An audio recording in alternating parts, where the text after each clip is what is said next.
In today's tech video, we are going to be reviewing the Samsung rear speaker kit, the SWA 9000s.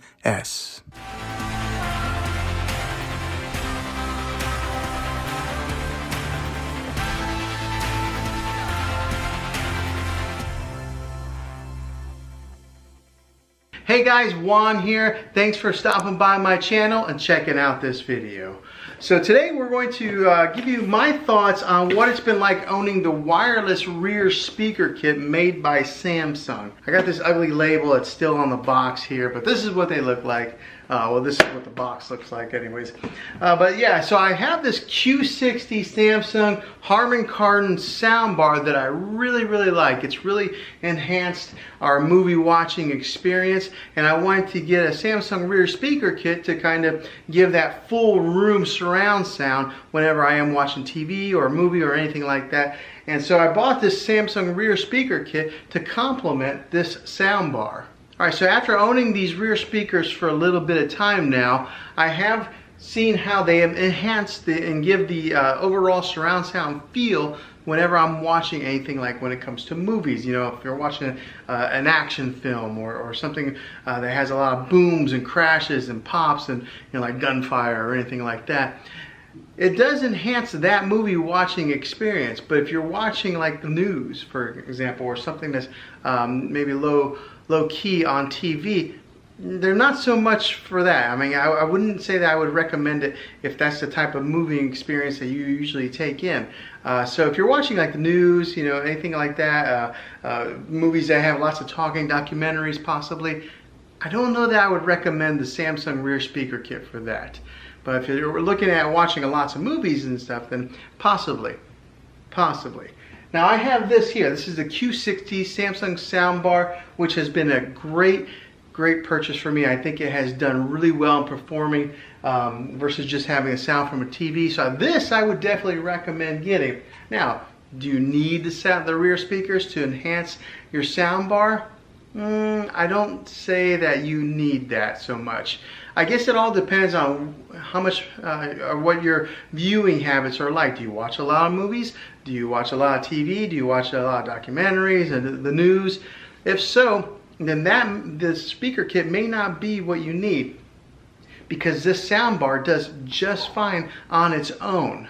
Now, if you are a gamer, somebody who plays a lot of games, and you want to have that awesome surround sound feel of the sound behind you, then yeah, the rear speaker kit would definitely be something that you'd be interested in. Maybe if you're somebody who watches a lot of movies, then yes, that would probably be something that you would want.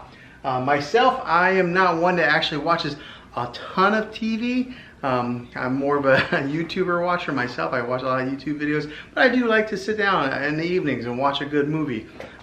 So to justify the cost, I don't know for myself if it has justified the cost, because I think the soundbar does really well by itself. But like I said, it depends on each individual and how much media they consume, on whether the soundbar, the rear speaker kit, is a good enhancement to your soundbar.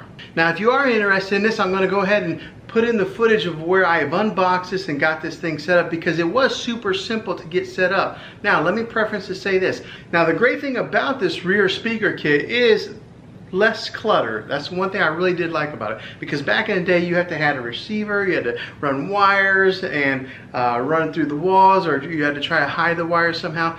But having a wireless rear speaker kit is a nice little addition in today's day and age. I mean, we do live in a day and age where we try to eliminate wires altogether. And so the rear speaker kit for that aspect of it is great. So if you are interested in this, I'm going to show you guys, I'm going to put in some footage now of where I've unboxed this thing and got it set up, because the install process of this rear speaker kit is easy peasy. So let's go ahead and put that footage in now. Alright, so this is the Samsung. See, it says wireless right there, and the left and right channels, power cable gets hooked in right here.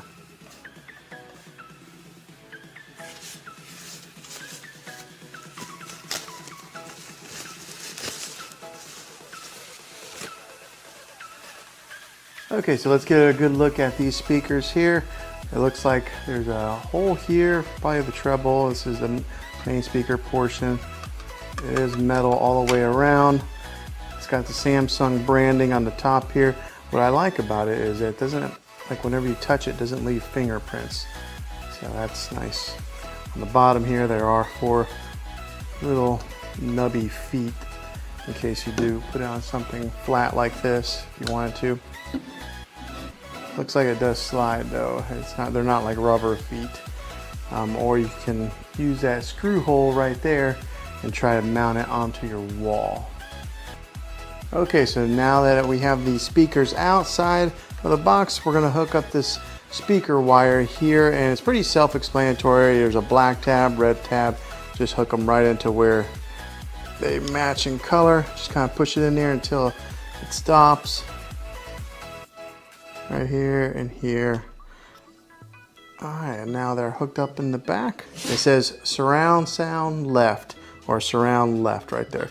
So whenever you do hook it in, you want to make sure you're going into whichever one is left or right on here, which is labeled as L and R. Okay, now last but not least, as far as connecting up the cables, is the main power cable here. And that just gets plugged in just like so. On the other end, looks like this. So one thing I do like about some of these newer Samsung devices is they're not, sometimes you get these big old electrical brick outlets that end up taking up like 2 of your plug-ins whenever you plug it in, but this is nice and narrow. It just plugs right in. Okay, so we're going to go ahead and plug in the sound bar now.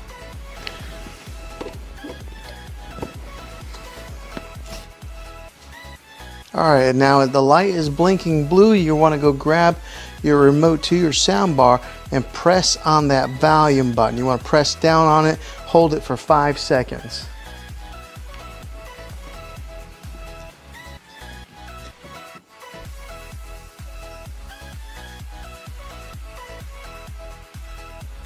Okay, so on your sound bar, you're looking for ID set to pop up on it.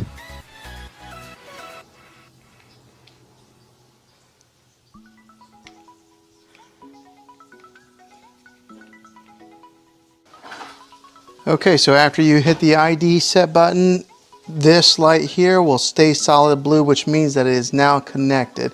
If you do have any issues with it not connecting on the back of this unit here, there is a spot, there's a hole right there that you'll stick your pen in like this, or pencil, and stick it in there and hold it, and that throws it into a blinking blue light, so that way your sound bar can set. Because what ended up happening was it went to red, it didn't stay blinking blue long enough, so I actually had to do that. So it was easy though. After you click it in there and you hold it, turn on your volume button on your sound bar remote for 5 seconds, it was almost instantaneous after it connected, and now it's blue showing that it is connected. Okay, so if you do need to turn up the sound on your rear speakers, you hit the settings icon here.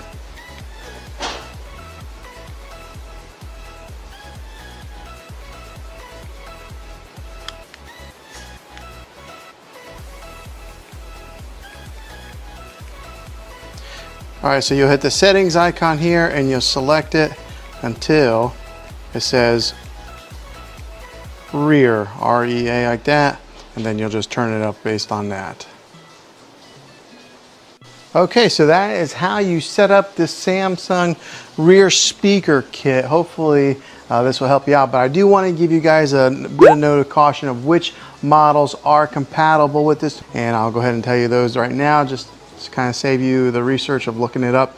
But it is the M360, the M450, M4500, the M550, and that's it. So make sure you have that model of Samsung soundbar before you buy this wireless rear speaker kit. But hopefully this setup and unboxing was helpful to you. If it was, go ahead and throw a thumbs up on this video and subscribe to this channel. I make tech videos all the time, and I'd love to have you back in the next one. So until then, go out there, guys, and be creative.